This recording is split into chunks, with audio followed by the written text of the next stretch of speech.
देख रहे थे, अब बढ़ेंगे चुनावी नतीजों की तरफ। ये हम 7वें राउंड 40 विधानसभा की ग्राफिक्स आपको दिखा रहे हैं। संदीपन साहा को 34,587 वोट मिले हैं और प्रियंका टिब्रेवाल को 13,951 वोट मिले हैं। 20,636 मतों का अंतर है। अब्दुल रऊफ जो है वो लेफ्ट से है, 1324 वोट मात्र मिले हैं, यानी कि वामदल और कांग्रेस कहीं नजर ही नहीं आ रही है। भवानीपुर ममता बनर्जी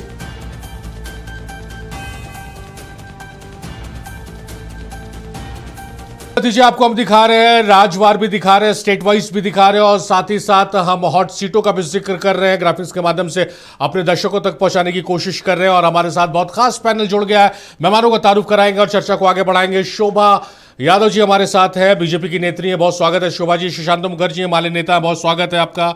और सुधांशु साहा साहब है, टीएमसी के नेता, बहुत स्वागत है साहा साहब आपका। मैडम से शुरुआत करेंगे। मैडम, एक्सपेक्टेड था क्योंकि चुनावी नतीजे से पहले जो एग्जिट पोल आए थे उसमें कहीं ना कहीं आप लोगों को बढ़त दिखाई जा रही थी, लेकिन इस तरह से प्रचंड बहुमत, एक तरफा बहुमत की तरफ आप लोग बढ़ेंगे, क्या आप लोग को भी एक्सपेक्टेड था या अनएक्सपेक्टेड या आंकड़े हैं? देखिए, भारतीय जनता पार्टी के एक कार्यकर्ता लगातार काम करते रहती है, जहां स्टेट में, जिस स्टेट में सरकार है या नहीं भी है। आपने देखा होगा कि हम ये 2016 में ये 3 सीट थी बंगाल में, बीजेपी का 3 सीट, 10% के आसपास वोट था उनका, लेकिन आप 2021 में देखिएगा तो 77 सीट में आए। तो ये हम इसलिए बता रहे हैं कि जनता का विश्वास जीतते हुए, उनके दिलों में बसते हुए और वहाँ के लोगों के जो परेशानी है, वहाँ के दिक्कत है, वहाँ की समस्या है, उनके साथ भारतीय जनता पार्टी के एक कार्यकर्ता खड़ा होते हुए हम लोग धीरे धीरे आगे बढ़े हैं और संघर्ष के साथ बढ़े हैं। भारतीय जनता पार्टी के एक कार्यकर्ताओं को परेशान किया जा रहा था, फिर भी बढ़ते बढ़ते हम लोग आए हैं तो आज 38% से भी ऊपर पहुंच गए हैं, जो कि आप सामने देख रहे हैं। मैडम 77 से आप बोल रही धीरे धीरे बढ़ रहे, धीरे बढ़े थोड़ी 77 से सीधे 192 सीट पर बढ़त बनाई। ये में हम बता रहे हैं, बड़ी छलांग है। नहीं, 3 सीट के बाद लोगों को विश्वास और लोगों को अमन चैन की जरूरत था। वहां का जो शासन 15 वर्ष तक ममता बनर्जी जी का रहा, वो लगातार अराजकता की स्थिति, जो महिला को असुरक्षित थी, जो महिलाओं के साथ हो रहा था, चाहे मेडिकल कॉलेज आ रहे, जो कि एक डॉक्टर के साथ किस तरह बलात्कार, रेप की घटनाएं हुई और अपराधियों को बचाने का कोशिश हुआ, ये लगातार लोग देख रहे थे वहाँ के लोग, और खासकर महिलाओं के साथ दुराचार की बहुत ज़्यादा बढ़ोतरी हुई थी। तो ये महिला अंदर से उबल रही थी और उनको पता था कि अगर हम भाजपा के साथ नहीं गए तो हम लोगों का जो सुरक्षा है, हमारी बेटियों का सुरक्षा है, वो नहीं मिल पाएगा। और इतनी अराजकता की स्थिति थी कि घर से बेटी अगर स्कूल और कॉलेज जाए तो माँ चिंतित होती थी। अच्छा मैडम, आप बोल रही महिला सुरक्षा सम्मान की बात कर रही हैं आप, लेकिन विपक्ष का कहना है कि एक महिला को हराने के लिए पूरे तरह से आप लोगों ने किलेबंदी की है। प्रधानमंत्री, गृह मंत्री, कई कैबिनेट मंत्री, कई राज्यों के मुख्यमंत्री, ईडी, सीबीआई, सबको आपने लगा दिया। विपक्ष का ही आरोप है, मेरा आरोप नहीं है। एक महिला सुरक्षा की आप बात कर रहे हैं और एक महिला को हराने के लिए इतनी किलाबंदी आपको करनी पड़ी। आपने जो कह रहे हैं ठीक है, ममता बनर्जी दीदी वही महिला है, लेकिन महिला हो के एक महिला सुरक्षा की बात क्यों कहाँ करती थी? वो लगातार तुष्टीकरण की राजनीति करती रही। वो एक विशेष समुदाय का लोग अगर जाते थे थाना में, उनका शिकायत लेके आम जनता, तो उसका थाना में शिकायत दर्ज नहीं होता था। उसके साथ लगातार घटनाएं होती और ममता बनर्जी चुपचाप मुंह बंद करके बैठी हुई थी। हम पूछना चाहते हैं आप ही से कि जब मेडिकल कॉलेज की छात्रा के साथ बलात्कार हुआ तो किस तरह से इन्होंने अपने एक्शन लिया? वहाँ लोग उबल पड़ रहे थे, लेकिन इनका कोई ये नहीं आ रहा था। आप समझ सकते, एक महिला हो कि एक महिला को तो इतना दुराचार महिलाओं के साथ, इन महिलाओं के साथ इतना गलत हो रहा था और कुछ नहीं बोल रही थी। ये भी दुर्भाग्य है कि एक महिला को कैसे बर्दाश्त कर रही थी, ये भी सोचनी हो। या तो वो चमचों से घिरी हुई थी, या कह सकते हैं कि वो सिर्फ सत्ता का जो लालच होता है, कुर्सी में बैठने की लालच, वो आंख बंद कर ली थी। चलिए साहब, कई गंभीर आरोप है मैडम का, किस रूप में आप देखते हैं? क्या आपको लग रहा है कि जो आप पिछड़ते हुए नजर आ रहे हैं, हालांकि अपने दर्शकों को हम बता दें कि अभी ये रुझान है और जो अंतर है वो आखिरी समय में बहुत बदलता भी है, लेकिन बहुत ज़्यादा बदलाव इसमें नहीं होंगे। एग्जिट पोल और एग्जिट पोल में भी बहुत ज़्यादा बदलाव नहीं होते हैं, और ये जो रुझान आ रहे हैं इसमें बहुत ज़्यादा बदलाव नहीं होते, कुछ सीटों का हेरफेर होता है। बहरहाल साहब, कई गंभीर आरोप मैडम लगा रही हैं, क्या ये मुद्दे बने जिसमें आप लोग पिछड़ते हुए नजर आ रहे हैं? शुरू से बात करते हैं। बहुत अच्छा लगा दीदी अपना आंकड़ा लेकर आई हैं। तो हम बता दें कि जैसे पहली बार जो दीदी ने बताया कि सीटें हमारी बहुत कम थी, 2-3 सीटें जो भी दीदी ने बताया इनके आंकड़े के अनुसार, तो इससे पहले चुनाव में 77 सीट कैसे आया उसको पहले समझिए कि आईपैक जो हमारे लिए चुनाव का काम करता है, आईपैक ने एक लिस्ट जारी किया जिसमें लगभग 70 लोगों का नाम था जो कि भ्रष्टाचार की सूची में बहुत आगे चल रहे थे, जिन्हें आईपैक ने बताया दीदी को कि ये लोग भ्रष्टाचार में पूरी तरह से लिप्त हैं और इन लोगों को पार्टी से हटाना चाहिए। तो उस लगभग 70 लोगों का टिकट दीदी ने सिटिंग विधायकों का काट दिया, जो लगभग लोग जाकर के मैक्सिमम लोग जाकर के बीजेपी में शामिल हुए, जिससे बीजेपी का सीट का इजाफा हुआ। आप भ्रष्टाचार की बात करते हैं, अगर भ्रष्टाचार की श्रेणी में आप अगर लेंगे तो हमारी पार्टी का, जिसको आप तृणमूल का गुंडा कहते हैं, तो सबसे बड़ा गुंडा ना भी बोले तो गुंडे की श्रेणी में आता होगा शुभेंदु अधिकारी, जिसको कि आप स्टिंग ऑपरेशन में देखा गया जी जी जी कि वो नोट लेते हुए उनका वीडियो सामने आया। जब उन पे ईडी का जब शिकंजा कसने लगा तो वो जा कर के नतमस्तक हो गए, जाके शामिल हुए, बीजेपी के एक बड़ा नेता कहलाने लगे।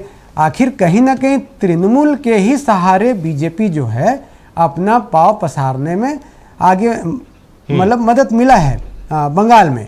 और बात है इस रिजल्ट की, तो इस रिजल्ट की अगर हम लोग बात करें तो चुनाव से पहले वोटरों का नाम काटना, वोटरों को वोट देने से वंचित करना, पूरे तंत्र को डराने धमकाने में लगाना, गृह मंत्री से लेकर के आईएएस आईपीएस अधिकारियों का, अब बहुत सारा वीडियो के माध्यम से आपने देखा भी होगा कि केंद्रीय पुलिस बल के लोग भी जाकर के लोग को समझा रहे कि आपको किसको वोट देना है। सुधांशु जी, एक मिनट आपको रोकेंगे, ये तस्वीरें हम दर्शकों को दिखा दें। ये असम की तस्वीरें हैं और जश्न शुरू हो गया है बीजेपी का। वहां पर भगवा रंग के अबीर से जश्न मनाया जा रहा है और पारंपरिक जो नृत्य है वो किया जा रहा है वहां पर, क्योंकि सिंगल मेजोरिटी की तरफ बीजेपी बढ़ती हुई नजर आ रही है, प्रचंड जीत की तरफ बढ़ती हुई नजर आ रही है। और तस्वीरों में जो लोग उत्साह मना रहे हैं, बीजेपी के नेता, बीजेपी के कार्यकर्ता, उनके ठीक पीछे जो पोस्टर है उसमें वो चेहरे हैं जो डिजर्व कर रहे हैं कि इस जीत का श्रेय उनको दिया जाए। उसमें प्रधानमंत्री नरेंद्र मोदी हैं,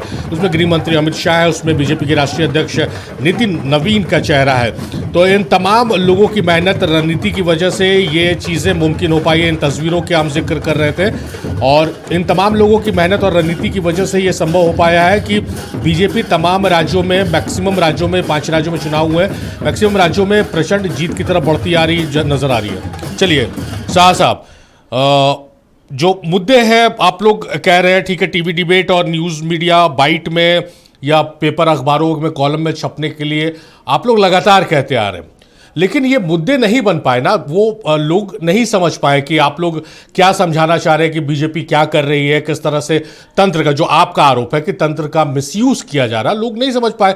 लोग बीजेपी के कि हम आपको सुरक्षा देंगे, हम आएंगे तो बदलाव करेंगे, उस पर ज़्यादा भरोसा कर पाई ना।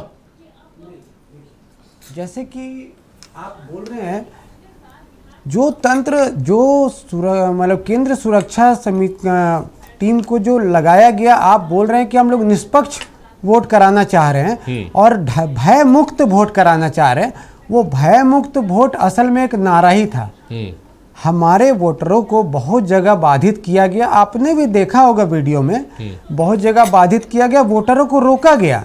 जिस क्षेत्र में आप उम्मीद नहीं कर सकते हैं वोट आने का बीजेपी को, उस क्षेत्र में भी अगर वो लीड कर रहे हैं तो ये हमारे वोटर कहीं ना कहीं पिछड़े। आप पहले चरण का, जो पहला चरण का चुनाव हुआ था और दूसरे चरण के चुनाव, दोनों का एनालिसिस आप करके देखिए। पहले चरण के चुनाव में बीजेपी को लग रहा था कि हम लोग यहाँ पे काफ़ी अच्छी संख्या, मतलब सीटों पर लीड करेंगे, तो वहाँ पर इन लोगों ने चुनाव को ज़्यादा बाधित नहीं किया। आपके चैनल में इस बात को हमने पहले भी रखा था। और दूसरे चरण का जो चुनाव हुआ उसमें आप हिंसा को देखिए, जैसे कि उत्तर 24 परगना और दक्षिण 24 परगना जो जहां पर मैक्सिमम सीटें हमें आती हैं। चलिए, ये आरोप की बात है, आप ये हमको बताइए, कम शब्दों में रखिएगा जी। क्या लग रहा है आपको, जो फाइनल रिजल्ट आएगा उसमें क्या आप मान लिए हैं कि भाई हाँ बीजेपी की सरकार वहां आ रही है, या आपको लग रहा है कि नहीं अभी बदलाव की गुंजाइश है? अब 5वां 6ठा राउंड का ही गिनती हो रहा होगा, ये 20 राउंड का काउंटिंग है यहाँ पे। ठीक है, तो हम लोग मैजिक आंकड़े की ओर आ सकते हैं, आएंगे, हमें ऐसा उम्मीद है। आ सकते हैं, पहला शब्द जब ये आ जाता है तब ये पता चलता है कि कॉन्फिडेंस पूरी तरह से हिल चुका है। चलिए, 95 में बहुत डिफरेंस है बीच में। चलिए एक बार हम रुक करेंगे माले नेता की तरफ। माले के नेता हमारे साथ जुड़ गए हैं, मुझे दिख नहीं पा रहे हैं वो प्रॉपर, जैसा वो बंगाल या दूसरे राज्यों के चुनावी नतीजों में दिख रहे। क्या हो रहा है, वाम दल कहीं नजर नहीं आ रही है दादा? क्या ऐसी कमी रह जा रही है? क्या आप लोग ओवर कॉन्फिडेंट लोग अकेले चुनाव लड़ने, इंडी गठबंधन से बाहर निकलकर लड़ने की कोशिश कर रहे हैं? नहीं, ऐसी बात नहीं है। देखिए, लेफ्ट रहेंगे, कांग्रेस भी रहेंगे, कम लेकिन रहेंगे। सूर्य आपको बता दें कि ये जो जीत की जो बात है, जो जीत की बात है, ये निश्चित तौर पर बीजेपी ने पहले तो देखिए कंफर्म रही है कि बीजेपी लीड कर रही है, बीजेपी जीत जाएंगे, ये तो है। तो ऐसा नहीं कि नहीं जीतेंगे, जीत जाएंगे, लेकिन कितने सीटों पर आगे पीछे होंगे ये देखे जाएंगे, अभी टाइम है। आपको लगता है 7वां 8वां राउंड हो गए जो चल रहे, लेकिन भाजपा ने जो काम किया, अब देखिए पिछला 2016। दादा आप बोल रहे हैं कि कांग्रेस रहेगी, वाम दल रहेगी, डबल नंबर पे भी आप लोग नहीं आ पा रहे हैं, मतलब रुझान में? नहीं आएंगे, है आपको, आप देख लें, आपके यहाँ नहीं दिख पा रहे, लेकिन दो तीन दिख रहे हैं। नहीं, तो हमारे यहाँ नहीं दिख पा रहा, हम नहीं, तो आपको बता रहे, प्रॉपर अपडेट कर रहे हैं ना, आपको बता दे रहे। और आप अगर डबल नंबर पे आएंगे तो हम क्यों नहीं दिखाएंगे? आपको बता दे रहे कि देखिए, पहला बात है कि जो लड़ाई जो है यहाँ पर, लड़ाई जो हमारे साथ, ऐसा नहीं कि कैडर की कमी है वहां, लेकिन क्या हो जाता है, कैडर जो है इस पोजीशन में पहुंचा दिए जाते हैं दौड़ा के कि भाई तुमको बीजेपी को हराना है, तो ठीक है ये वोट चल। लेकिन इस बार दिख रहे हैं, इस बार नील नहीं जाएंगे, आगे बढ़ेंगे। फिर आपको बता दें कि 2016 में जो 3 सीटें थे, उसके बाद बीजेपी ने क्या किए, कैसे आ गए, 21 में बढ़ गए 77। ये जो बताया, जो मेहनत किया, कार्यकर्ताओं को लगाया, निश्चित मेहनत खाली वो नहीं किए, पूरे सेंट्रल फोर्स किए, जितने घपलेबाज थे सबको लिए साथ, ठीक है, जितना पकड़ाए ईडी सीबीआई में सबको लिए साथ, 50 से 60 कैंडिडेट खड़ा किए, जो उनका नहीं है। सबसे मजेदार चीज है कि बीजेपी कहीं भी आते हैं, वो उनकी अपनी कैडर मुख्यमंत्री नहीं बनते हैं। चाहे आसाम चले जाइए, चाहे आप बिहार चले जाइए, चाहे आपको अभी बंगाल देख लीजिए, और कौन आएंगे, आते भी है तो कौन उस पर निश्चित आरोपित है, जिसको ईडी सीबीआई खोज रहे, चाहे बड़े केस है उनके ऊपर, बड़े बड़े मामले लगे हुए हैं, ऐसे लोगों को बीजेपी देते हैं। और भ्रष्टाचार की बात करते हैं, वहाँ की जनता लेकिन वोट तो देती है। नहीं, देखिए फिर जनता तो देगी वोट, कैसे नहीं देंगे, देना है, क्योंकि एक भ्रष्टाचारी को लिए, वो पहले भी भ्रष्ट किए हुए हैं, जिसको बीजेपी टीएमसी ने निकाल दिया, जिनके ऊपर मामला दर्ज है, जिनको केस दौड़ा रहे ईडी सीबीआई, उसको लेकर मुख्यमंत्री। आसाम में भी देख लीजिए कांग्रेस के मुख्यमंत्री। तो ये जो बी टीम जो टीएमसी के चल रही है, बी टीम की सरकार बनेगी। हमको बताइए, इसमें जो विधायक अभी 190 चाहे कुछ दिख रहे, 93 दिख रहे, हमें लगता है कि बहुत कम होने से 100 तो ऐसे होंगे, 80-85 से ऊपर होंगे जो टीएमसी और दूसरे पार्टी से आए हुए। चलिए सुशांतो जी ने, मैडम सुशांतो जी जो आरोप लगा रहे हैं, और ये कहीं ना कहीं अगर आंकड़े देखें तो गलत भी आरोप नहीं है, कि आप लोग कहते हैं कि भाई विश्व की सबसे बड़ी पार्टी है, कार्यकर्ता बेस्ड पार्टी है, लेकिन जब जिम्मेदारी नेतृत्व सौंपने की बारी आती है तो हमेशा बीजेपी में देखा जाता है कि जो दूसरे पार्टी से आए हुए हैं या दागी हैं, हम आंकड़े भी चला रहे थे कि पहले फेज में 72% दागी उम्मीदवारों को आपने टिकट दिया, ऐसा क्यों होता है? देखिए, ये तो सिर्फ जब आप हारने लगते हैं तो एक तरह से आप बहाना आप कह सकते हैं। नीति या आप किसी भी स्टेट में जाइएगा, वहाँ लोकल लोग, राजनीतिक पार्टियां हैं, तो एक पार्टी को छोड़ के जब उस पार्टी पे उनका विश्वास खत्म होता है तो वो दूसरी पार्टी को पकड़ते हैं। तो बीजेपी सब देश के सबसे बड़ी, विश्व की सबसे बड़ी पार्टी है, तो उस पर विश्वास था तो लोग उनको ज्वाइन किए और लोगों में काम करते रहे, कंटिन्यू काम करते रहे। और आपने कहा कि भाई टीएमसी के लोग थे, तो राजनीतिक दलों में एक दूसरे के यहाँ आना जाना लगा रहता है, और उसमें ये नहीं कह सकते, वो तो भाजपा के जो कैडर है वहाँ पे, जो वहाँ के कार्यकर्ता हैं, बूथ से लेकर राज्य स्तरीय कार्यकर्ता लगातार काम करते रहते हैं और अंदर अंदर काम कर रहे हैं, लोगों के बीच में जाके काम कर रहे हैं। तो वो एक तरह से कैसे जो इतना तरस थी जनता, वहाँ की जनता तरस थी। उन्होंने कहा ठीक है मैडम, आप जो कह रही हैं, जो सुशांतु जी ने कहा कि आपके यहाँ कोई भी दूसरी पार्टी से आता है तो कहता है कि भाई हम हवलदार की तरह ज्वाइन किए हैं, हवलदार मतलब कार्यकर्ता के तौर पर, आप तुरंत प्रमोट करके एसपी बना देते हैं। नहीं, ऐसी बात नहीं है। कोई भी पार्टी के अगर दूसरी पार्टी से आता है तो आपके वो उसके क्षमता क्या है, उस स्टेट में उसका प्रभाव क्या है, उसकी पकड़ क्या है, उस पर देखता है। ऐसे ऐरा गैरा किसी को तो नहीं बना देता। जब तक आपकी पकड़ और छवि नहीं रहेगी तो पार्टी भी देखते और वो भी काम करते हैं। जो भी पार्टी के नेता आते हैं वो लगातार भाजपा के अपने सिद्धांतों के, उनके संगठन से जुड़ के बूथ स्तर से काम करते हैं, तब जाके आते हैं। मैंने इसी बात को लेकर आपको कहा कि 16 से हम लोग संघर्ष कर रहे हैं बंगाल में, 16 से लगातार संघर्ष करते करते आज हम लोग सत्ता बनाने के करीब, सत्ता बनाने जा रहे हैं और प्रचंड बहुमत से बनाने जा रहे हैं। तो ये जनता पे विश्वास, जनता को विश्वास, जनता का विश्वास जो, अगर 3 मुद्दे हम पूछे आपसे बंगाल को लेकर, अभी बंगाल पे हम केंद्रित होकर बात करते हैं, तो कौन से 3 मुद्दे हैं जिसको लेकर जनता की नब्ज आप लोग पकड़ पाए? पहले तो महिला सुरक्षा, ठीक है, दूसरा विकास, और तीसरा जो अराजकता, किसे घुसपैठ। सबसे बड़ा मुद्दा घुसपैठ का है, जो कि वहाँ के लोकल मुस्लिम समुदाय के हक को भी मारा जा रहा था। वहाँ बाहर से बांग्लादेशी आते हैं और गलत आधार कार्ड बना के, गलत पेपर बना के वहाँ उनका हक जो उनको लाभ मिलना चाहिए वो लाभ उठाते हैं और उनसे ही डरते हैं। वहाँ के जो ओरिजिनल वासी है, मुस्लिम भाई लोग जो हमारे हैं, जो कि मोदी जी के साथ है। और सबसे बड़ी बात आपको ये जानना चाहिए कि मुस्लिम समाज के लोग भी बंगाल में मोदी जी को वोट दिए हैं और हर जगह वोट दिए, खासकर महिलाएं भी वोट की हैं।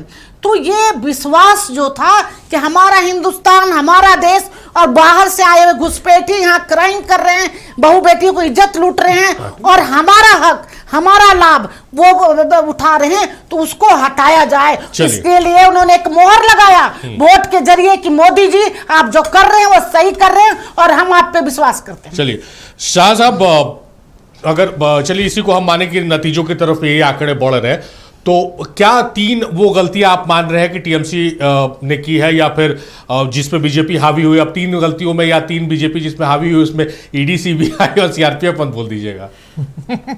गलती हमारी पार्टी ने, देखिए हमारी पार्टी कार्यकर्ताओं पर निर्भर रहने वाली पार्टी है, कार्यकर्ताओं को सम्मान देने वाली पार्टी है।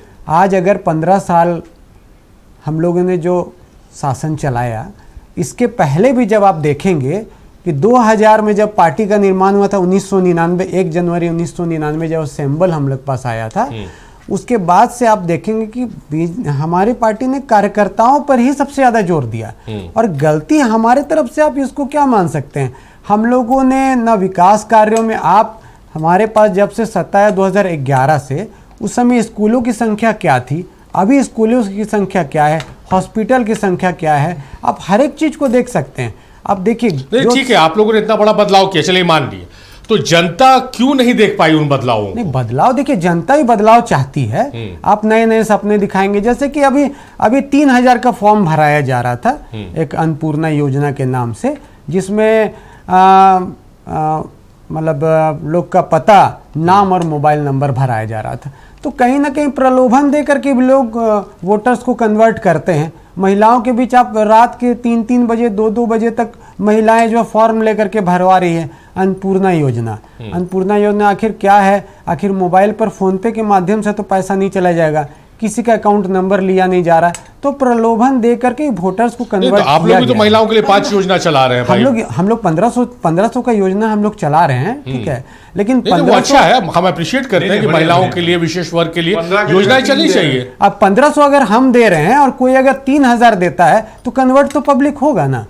पब्लिक देखिए, गरीब क्षेत्र में, तो आप मतलब लोकतंत्र को अपाहिज मान रहे हैं कि पैसों पर लोग अपनी विचारधारा बदल देते हैं? हो रहा है, 5 किलो ये चावल तो हो ही रहा है, ये तो हो ही रहा है। अब आप सोचिए, जिस घर पे महिलाएं जो झाड़ू पोछा करके अपना परिवार चलाती होंगी, उनके पास जब अकाउंट में 1500 जा रहा है तो अपना पूरा परिवार को समेट के चला रही है, और उनके अकाउंट में अगर 3000 जाता है तो उनके लिए तो प्लस पॉइंट है ना, लोग तो कन्वर्ट होंगे ना। चलिए एक बार